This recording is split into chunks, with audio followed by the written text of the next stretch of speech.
que vous savez que dans plus en plus d'entreprises maintenant, ce qui est évalué plus que votre diplôme, c'est votre intelligence émotionnelle. Et vous allez me dire, mais c'est quoi l'intelligence émotionnelle? Eh bien, je vous l'explique tout de suite.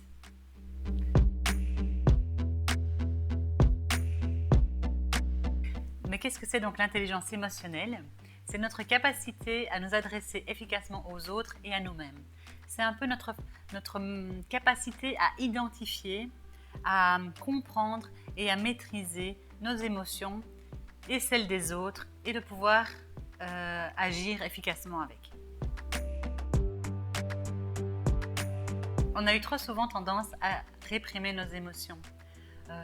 Combien de fois on s'est déjà dit oh, tu vas quand même pas pleurer pour ça, allez passe à autre chose quoi. Ou qu'un enfant, on dise à un enfant allez c'est pas grave, allez ça va passer.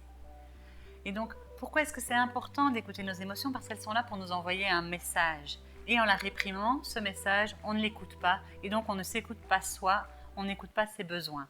Par exemple, la joie, elle envoie comme message tu es en accord avec toi-même, tu es dans un bon moment, enfin tu es dans un moment agréable.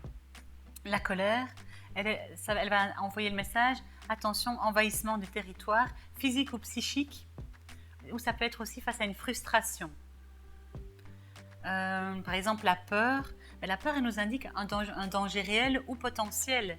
Mais donc, la peur, elle nous indique agis, fais quelque chose parce que là, il y a un problème. Je vais vous présenter ici des activités dont l'objectif est vraiment de prendre conscience de l'émotion, de l'identifier et de réfléchir à celle-ci. Parce qu'y réfléchir, ça permet déjà d'en sortir. Je vais vous proposer ici plusieurs activités.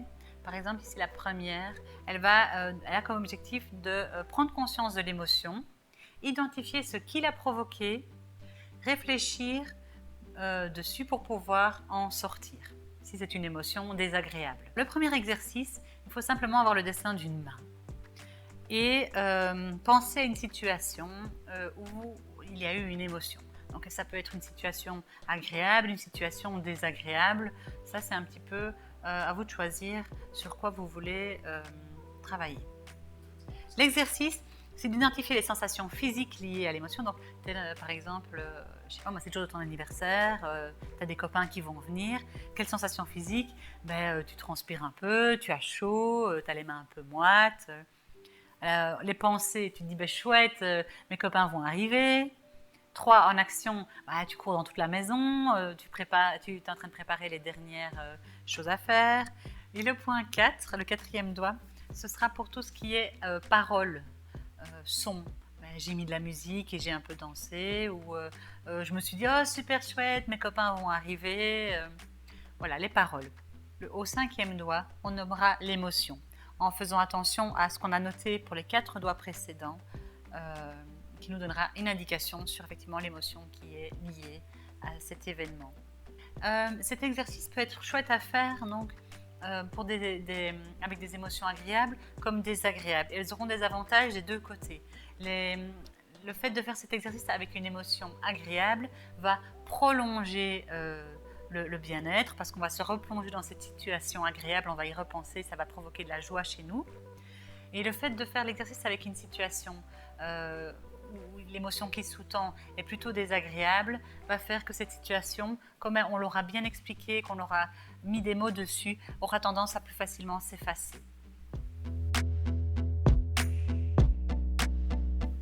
Une petite astuce, c'est que quand on est face à une personne qui est par exemple en colère, donc dans une émotion plutôt désagréable pour nous en tout cas, lui poser des questions, lui envoyer des questions qui le forcent à réfléchir, va l'aider à tout doucement sortir de cette émotion parce que, comme je l'ai dit dans une vidéo précédente où je parle du cerveau, quand on est dans l'émotion, on n'a pas notre plein potentiel pour réfléchir.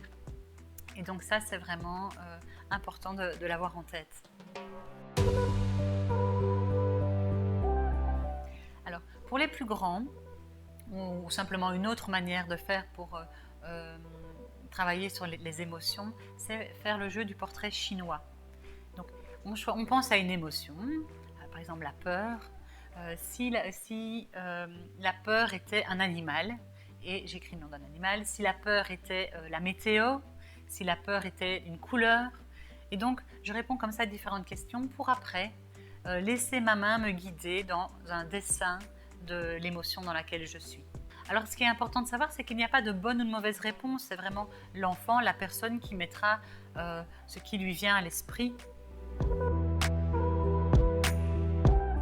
Le petit exercice ici, suivant que je vais vous proposer, il sert plus à, on va dire, prendre conscience de soi, prendre conscience un peu de son fonctionnement, qui est qu'on a souvent tendance à voir ses défauts avant de voir ses qualités.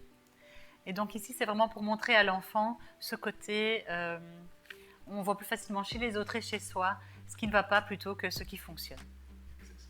Alors l'exercice, il vous faut un ballon et des petits papiers, et un marqueur indélébile et un crayon. Voilà, 4 choses qu'il vous faut. Alors, vous allez prendre le temps sur un petit papier de noter 2-3 qualités que vous avez. Jeune, joli, intelligent, par exemple. Je vais mettre ça. Donc, sur le petit papier, vous allez en fait noter 2-3 qualités. Une qualité par papier. Ces petits papiers, eh bien, où est-ce que je les mets? Dans le ballon. Ensuite, je gonfle le ballon. Je fais tomber les petits mots. Je fais un nœud. Et sur ce ballon, avec mon indélébile, j'écris de faiblesses, de défauts que j'ai. Je les écris. Et donc, c'est vraiment pour montrer que ce qu'on voit souvent en premier chez soi et chez les autres, ce sont les défauts, alors qu'il ne faut pas oublier qu'à l'intérieur, il y a des qualités.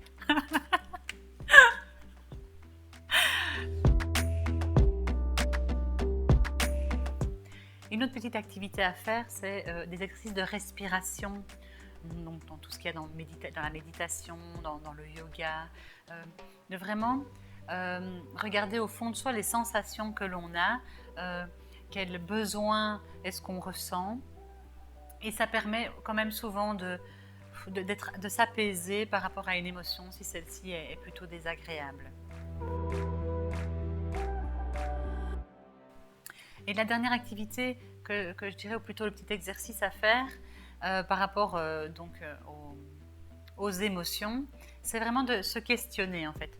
On sent qu'on n'est pas très bien et donc c'est vraiment se dire bah, tiens, quel besoin n'est pas satisfait, est-ce que je peux y remédier?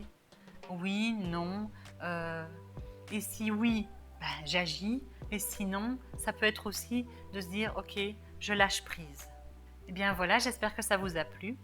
N'hésitez pas à faire des commentaires en bas de la vidéo ou à poser des questions.